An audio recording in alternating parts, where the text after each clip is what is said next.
Oke, kembali lagi kita di Sobat Pahit di channelnya yang diinisiasi oleh PWI Kabupaten Sleman. Pada kesempatan pagi hari ini kita akan berbincang-bincang dengan dua sosok dukuh, dan dua sosok dukuh ini merupakan dua sosok dukuh merupakan serikandinya masyarakat di wilayahnya ya tentunya. Dan sebelumnya sebelum kita ngobrol santai bersama kedua narasumber, perkenalkan saya Eko Purwono akan membawakan perbincangan menarik, asik dan tentunya santai dan menginspirasi kita semuanya.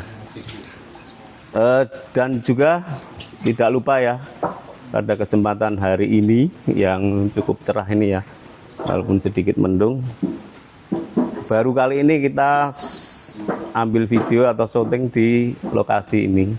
Lokasi ini adalah restoran Sajian Kembang Turi yang terletak di Kalurahan Donokerto, Kapanewon Turi ya. Jadi Sobat Pahit semuanya yang ingin menikmati suasana persawahan ya yang sejuk ya seperti ini, restoran Sajian Kembang Turi yang di sini menyediakan berbagai menu yang tentunya bisa Anda request sesuai dengan selera Anda.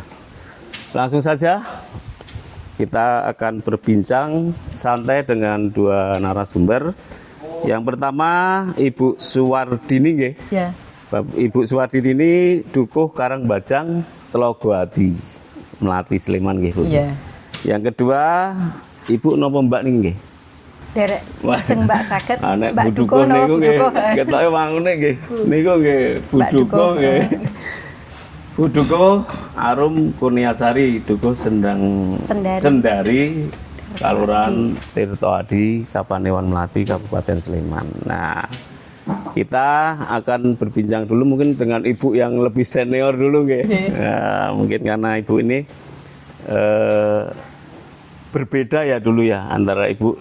Kalau ibu itu dulu masih ini ya Bu, masih dipilih secara coblosan. Nggih. Nggih, dulu jadi saya masih dipilih secara coblosan, Mas.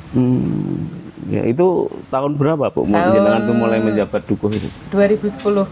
Oh 2010 sampai sekarang ini. Sampai sekarang ini. Oh ya. Kita sudah jalan 16 tahun. 16 tahun. Ini Bu, kalau suka duka sebagai dukuh ya, sebagai yang dituakan di level atau di wilayah pedukuhan gitu Bu. Itu apa Bu suka dukanya Bu? Mungkin sukanya dulu Bu, monggo. Kita ke sukanya dulu nggih Mas nggih. Kita sebagai warga masyarakat yang dulunya kita juga punya dukuh itu, akhirnya kita juga diberikan kepercayaan atau amanah oleh warga menjadi dukuh. Artinya kita juga diberikan tanggung jawab, dan dari tanggung jawab yang kita emban ini kita bisa bersama-sama dengan warga untuk saling membangun padukuhan masing-masing. Jadi sukanya seperti itu, jadi bisa gotong royong bersama, bisa menambah rasa silaturahmi, persaudaraan seperti itu. Dan kalau dukanya tentu saja sangat banyak juga selama kita menjabat sebagai dukuh.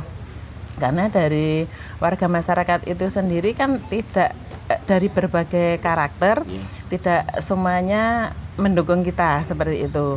Tapi dari dukanya itu, dengan karakter warga masyarakat yang seperti itu, tentu saja kita tidak boleh patah semangat.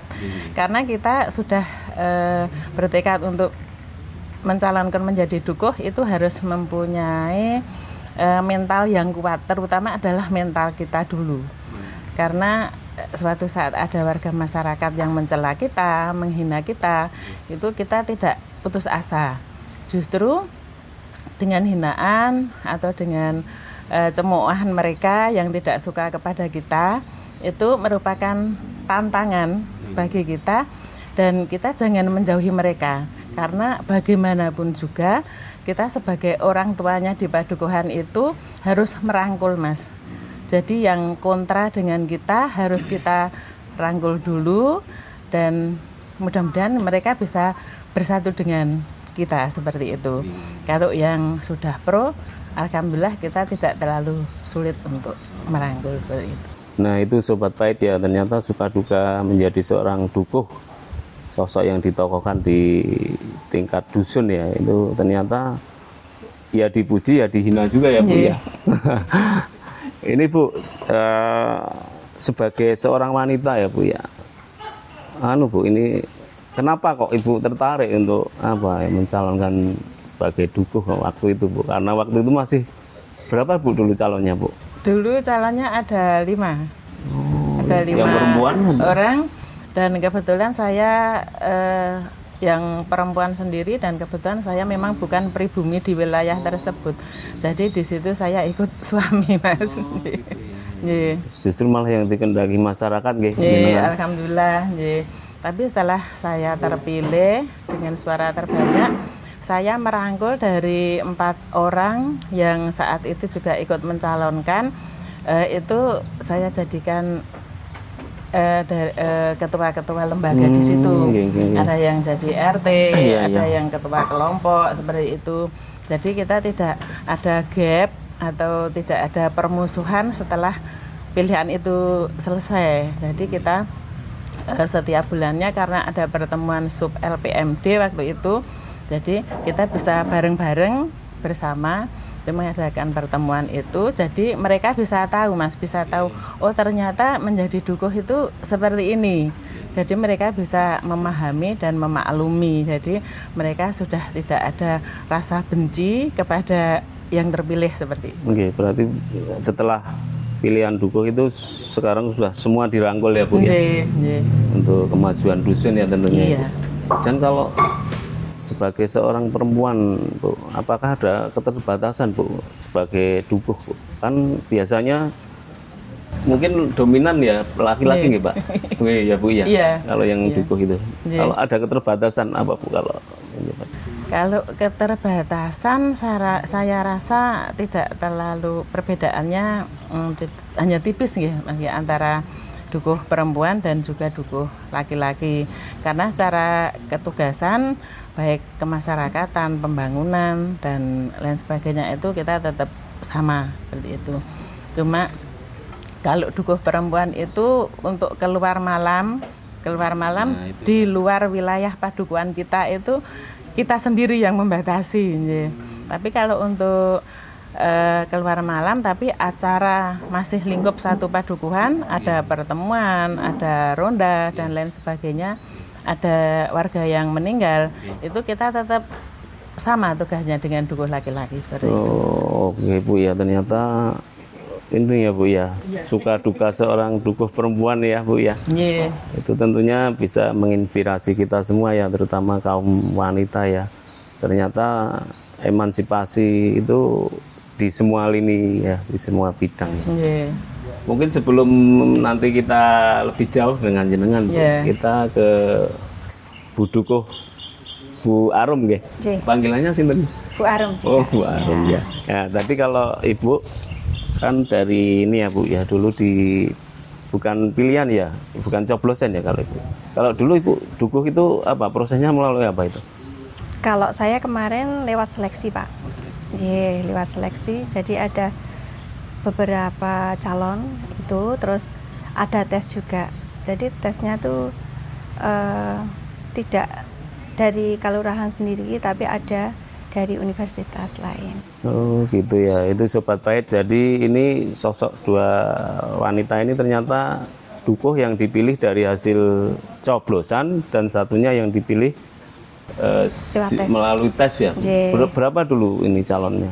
Ada 4. 4 G? Iya, dulu ada 4. Laki-laki 2, perempuan 2. Berarti nilainya jenengan paling saing ngoten? Iya, mungkin Pak. Itu karena ada seleksinya, jadi ya dari nilainya hasil berapa itu? Saya lupa ya Pak. Tapi itu tertinggi nggih? Kalau gitu yang terpilih nggih? Iya. Kalau ini jenengan sebagai perempuan nggih, wanita, itu membagi pekerjaan rumah tangga, dapur dan lain-lain dengan pekerjaan seorang dukuh itu gampang nggak Bu memilih cara itu membaginya? Gampang-gampang susah, tapi kan kita kerjasama Pak, namanya dengan pasangan. Yes. Jadi kalau pas kita lagi sibuk, Iya, pasangan yang bisa membantu. Iya. Begitupun sebaliknya, misalnya saya pas lagi slow di rumah, nanti nunggu ada pelayanan di rumah, atau kalau dukuh itu 24 jam di rumah ada pelayanan gitu Pak. Jadi nanti misalkan ada tenggangnya, nanti kita pekerjaan rumah. Jadi saling membantu. Saling membantu ya. Itu Sobat Pahit ya, kita itu sebagai suami istri harus kompak ya. Bahkan mendukung ketugasan ya Bu ya. Iya. Ketugasan. Kalau diwakilkan suami itu nggak boleh ya Bu ya. Kalau ketugasan kita sebagai dukuh tetap harus kita yang melakukan. Jadi kalau misalkan ada pertemuan di warga itu menghadirkan dukuh, ya tetap kita yang harus datang. Tapi kalau misalkan pas acara tahlil atau kenduren nanti suami yang itu menggantikan. Nah, jadi acara-acara tertentu tetap ada peran suami. Yeah. Kalau di ini Bu, misalkan belalai ada warganya yang minta tolong atau minta solusi tengah malam Bu, misalnya jam 1 pagi, jam 2 pagi, itu kalau ada keterbatasan nggak dengan sebagai perempuan? Kalau saya sebagai dukuh itu kan 24 jam, jadi sewayah-wayah istilahnya seperti itu ya. Digedor warga itu ya harus siap. Pernah juga Pak dulu malam 1:30 saya tetap didodok juga pernah seperti itu. Jadi ada warga yang ada masalah itu juga mengadunya ke dukuh, ya siap dilayani. Kita menampung semua aspirasi dari warga. Gitu. Nanti tinggal kita cari titik tengahnya bagaimana. Ternyata top juga ya peran seorang dukuh, bahkan sampai 24 jam. Monggo kita aplaus ini. Terus dari yang dodok itu Bu, atau yang lain lah, itu kebanyakan permasalahan apa itu? Kalau selama ini yang sering itu seripah ya Pak. Tadi lelayu jam berapapun itu kita harus standby. Jadi tengah malam atau jam pagi 2:30 atau jam 2 itu layatan itu harus langsung ini. Tapi ada juga yang misalnya ada problem rumah tangga ataupun antar tetangga itu Pak, itu ada problem itu bisa. Jadi turun tangan juga nggih? Ya kita rembukan dulu Pak, nggih. Tanya jawab dulu, nanti solusinya gimana kita cari bareng. Jenengan itu menjabat baru berapa tahun atau sudah berapa tahun? Saya Desember besok baru 1 tahun. Oh, belum lama nih. Itu dulu ada kendala nggak Bu? Misalkan dulu dari masyarakat umum terus jadi dukuh ya yang dituakan, ada kendala nggak itu misalkan mempelajari regulasi dan lain-lain, terus tupoksinya apa, itu gampang nggak? Ada Pak, dulu memang saya kebetulan ikut suami ya di situ. Jadi ya belum begitu banyak tahu tentang permasalahan atau tentang warga di padukuhan yang saya ampu sekarang. Jadi ya pelan-pelan itu kita merangkul warga, kita mengenal warga lebih dalam seperti itu. Ini ada yang meri nggak Mbak? Kok dari Bu Dukuh kok malah orang luar, itu ada yang meri nggak? Ya setiap pilihan itu ada pro dan kontranya, mesti ada gitu. Oh, gini. Mesti ada. Ya, tapi selama ini udah rukun semuanya ya. Alhamdulillah lancar gitu Pak. Gini. Terus ini selanjutnya, dengan adanya bedanya regulasi dengan dukuh yang coblosan dengan yang pilihan seleksi ya, itu maksudnya kewenangannya tetap sama ya itu Bu? Sama, ketugasan sama tetepan, kewenangan juga sama sesuai porsi kita sebagai dukuh. Tapi sampai umur berapa nih kalau yang ini pensiun? Kalau saya sampai usia 60. 60 ya. Kalau yang ini Bu? Sama nggih? Sama, saya masih yang ikut 60. Oh, sama juga 60 nggih. Oke, Sobat Pahit, kita rehat sejenak sambil kita nyeruput kopinya dulu. Oke, masih bersama Sobat Pahit Pensa TV yang diinisiasi oleh PWI Kabupaten Sleman. Ya, kita lanjut lagi ngobrol-ngobrol santai dengan dua tokoh wanita yang tentunya ini sangat menginspirasi dan wanita hebat. Tadi sudah disampaikan bahwa pekerjaannya itu 24 jam ternyata, kantornya buka terus, rumahnya itu jadi kantor ya. Didodok jam berapapun siap ya. Ini kita kembali ke Ibu ya. Ini Bu, kalau kendala-kendala yang dihadapi di tengah masyarakat ya atau akhir-akhir ini ya Bu, itu apa Bu yang jenengan rasakan Bu yang akhir-akhir ini ya Bu ya? Untuk kendala yang kami hadapi ini 2 poin Mas saya sampaikan. Yang pertama di saat COVID. Di saat COVID itu memang kita sangat diuji kesabarannya karena ada beberapa mungkin yang paham dan tidak paham dengan keadaan COVID. Jadi warga yang sudah guyub rukun akhirnya sedikit terpecah belah karena COVID seperti itu. Yang kedua, ini kemarin pas ada proyek strategi nasional yaitu jalan tol. Memang ada beberapa warga yang kebetulan tanahnya terdampak, baik pekarangan maupun pemukiman. Ada beberapa yang memang bisa merelakan tanahnya dipakai untuk tol, ada beberapa yang tidak merelakan, ada beberapa yang juga kalau tanah kosong memang kurang produktif, itu mereka oke-oke saja seperti itu. Kendala kemarin yang kita hadapi khususnya perbedaan harga dari tanah tersebut, karena memang dari awal nggak ada sosialisasi dari tim. Jadi setelah menerima ganti untung seperti itu ada perbedaan harga. Tapi kami juga tidak istilahnya tidak terlalu mempermasalahkan kalau dari dukuh, karena itu sudah ada tim, ada appraisal yang sudah menghitung sesuai dengan tupoksinya masing-masing seperti itu. Tapi akhirnya dari permasalahan atau kendala itu bisa kita atasi dan alhamdulillah sekarang sudah kembali normal Mas. Ya. Sampai sebegitunya ya Bu ya, sampai mengurusi kaitan dengan proyek strategis nasional ya. Wah, ini hebat ini. Karena karakter dan SDM warga juga bermacam-macam. Jadi kita memang harus sabar menghadapi warga seperti itu. Terus jenengan banyak disambati nggak Bu? Kemarin wah, aku kegusur proyek strategis nasional itu banyak yang sambat itu Bu. Banyak Mas, banyak.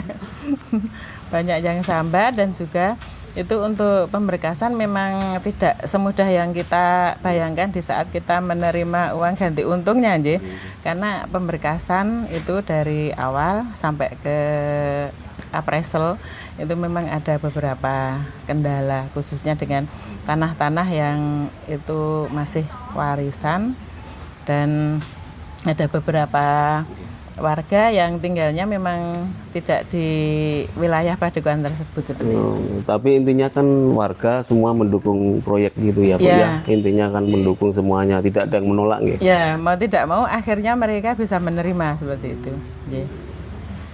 Kembali ke Bu Dukuh Arum. Kalau di tempat jenengan itu kan banyak potensi yang ada wisata juga ya Bu ya di sana itu. Itu dulu ada embung senja, tapi sekarang baru direhab lagi. Bukan itu yang ngelola, bukan kelurahan dari Dukuh ya, pedusungan bukan? Bukan Padukuhan, bukan. Kan itu embung senja itu kan ada gabungan karena letaknya itu di antara Janturan dan Sendari, namanya embung senja. Dan itu kemarin bukan dari masing-masing padukuhan yang ini. Kalau di tempat jenengan itu apa potensi-potensi padukuhan itu? Di sana itu Bu?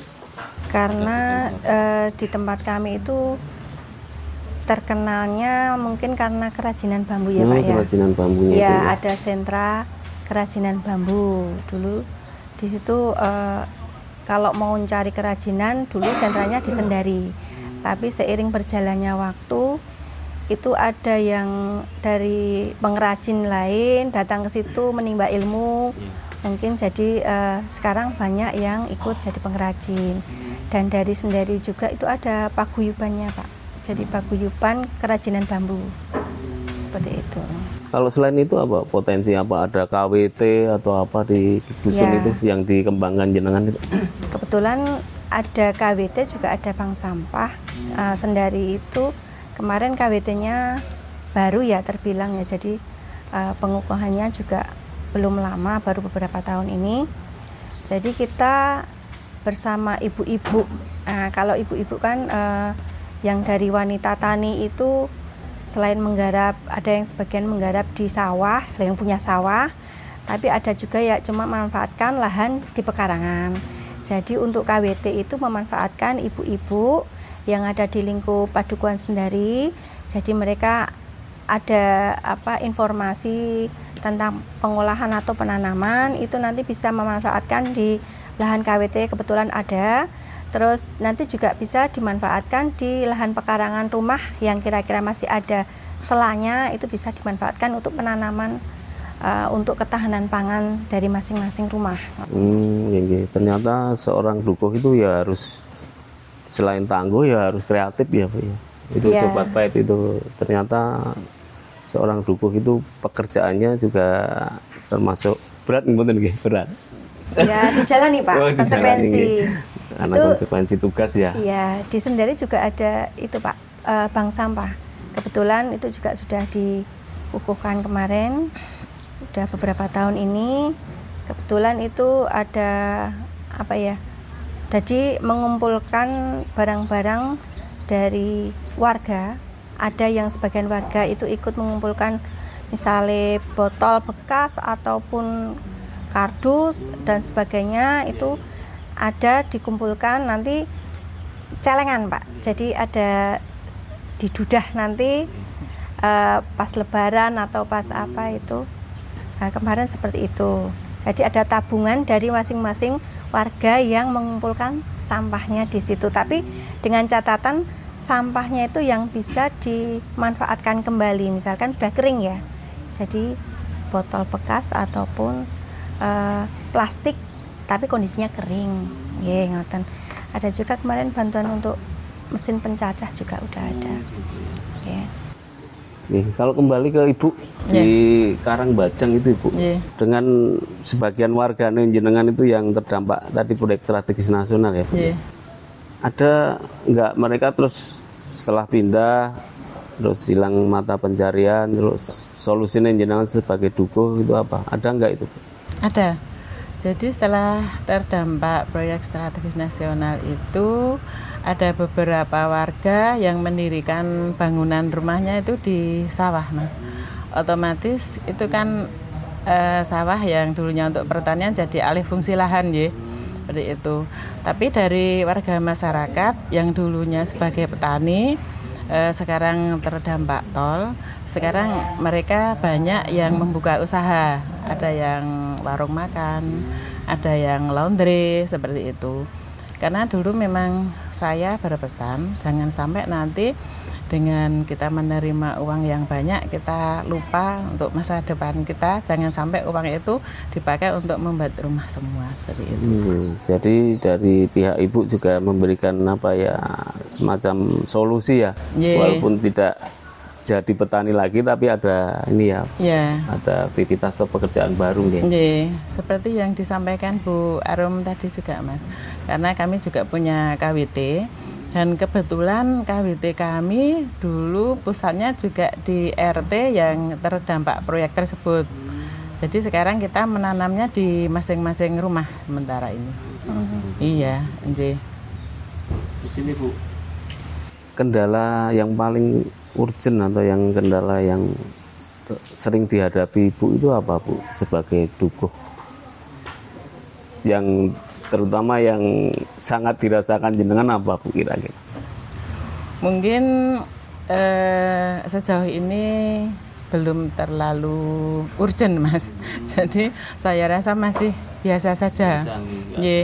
Untuk mengatur waktu saja. Misalnya ada warga masyarakat yang punya hajat berbarengan seperti itu. Karena mereka kan lebih marem, lebih mantap di saat kalau sambutan itu langsung dukuh seperti itu. Kalau mereka bareng, jadi kan kita harus pandai-pandai mengatur waktu dan memberi pengertian kepada warga seperti itu. Terus kalau malam 17-an seperti itu masing-masing RT mengadakan kegiatan sendiri-sendiri. Akhirnya kita juga harus berbagi waktu. Dan alhamdulillah selama ini dari warga juga bisa memahami, walaupun nanti dari RT 1 sampai yang terakhir nanti jam 10, jam 11 pun mereka tetap masih. Ternyata dianggap apa ya itu pekerjaan berat tapi dijalani dengan ini ya Bu. Dengan nggak ada ikhlas. kendala akhirnya Bu ya. Kalau Ibu Arum, apa kira-kira yang selama ini dihadapi? Karena baru sekitar 1 tahun ya menjabat dukuh. Ya. Apa kira-kira itu, Bu? Awalnya ya agak kaget karena kita mengkondisikan waktu memang padat pertemuannya pas awal-awal saya menjabat itu. Jadi sampai malam itu kadang kita pulang cuma sebentar, pergi lagi, pulang pergi lagi. Ada pertemuan itu kita harus siap. Ada pertemuan dari warga maupun dari pihak lain juga harus siap.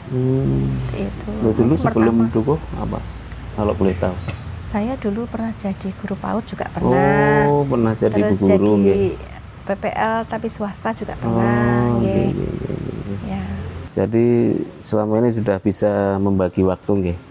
Orang rumah nggak protes nggih. Anak biasanya anak masih kaget pertama dulu berapa? ya. Berapa? 2. Oh, 2. Protes semua. Enggak yang kecil, biasanya yang kecil. Nggih, protesnya apa biasanya mereka?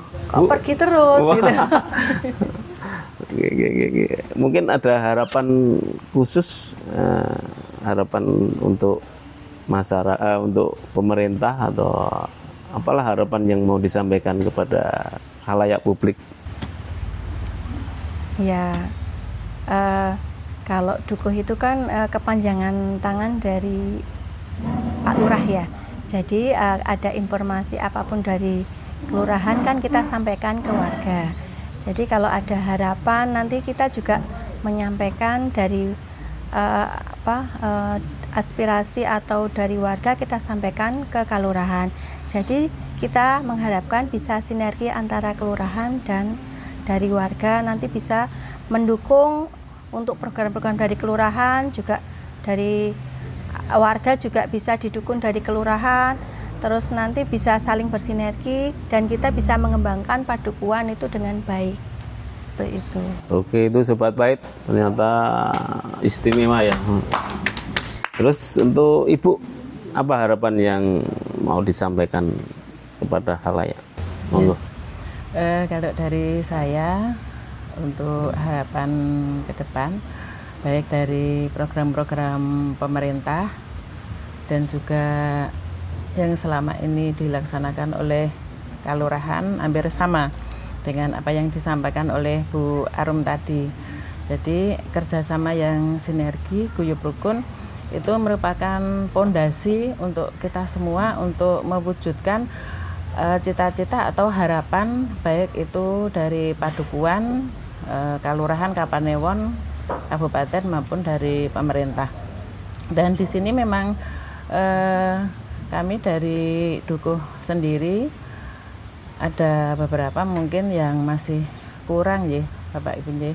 Jadi mohon kerjasamanya, warga juga percaya kepada kami yang dituakan ini dan mudah-mudahan kepercayaan panjenengan menambah semangat kami dan apa yang menjadi harapan bisa terlaksana. Mungkin itu.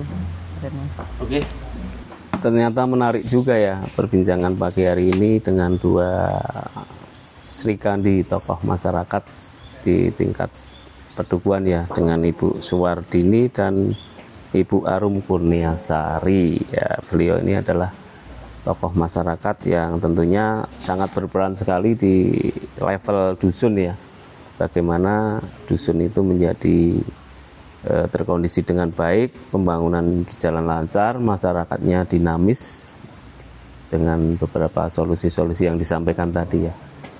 Mungkin podcast untuk hari ini kita cukupkan sampai di kesempatan ini. Nanti kita sambung di podcast selanjutnya.